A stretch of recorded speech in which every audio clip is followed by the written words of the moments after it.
পৌষ তোদের ডাক দিয়েছে, আয় রে চলে আয় আয় আয়।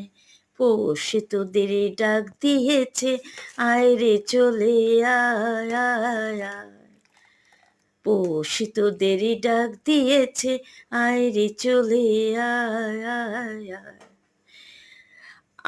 আমি আজকে ছেড়েছি জেনিভা ডেলিসিয়াস ফুডের পৌষ সংক্রান্তি বা মকর সংক্রান্তির পৌষ পার্বণের নলেন গুড় মিশিয়ে পাটালি গুড় দিয়ে খাঁটি গরুর দুধ দিয়ে একদম ফ্রেশলি নুন ছাড়া ভগবানের ঈশ্বরের স্বয়ং ভগবান বিষ্ণু এবং নারায়ণের পায়েস ভোগ রান্না করেছি, সেটাই ভিউয়ার্স বন্ধুদের দেখালাম। এই পৌষ সংক্রান্তি আমাদের কাছে খুব মাহাত্ম্য রাখে এবং এই মকর সংক্রান্তিতে আমরা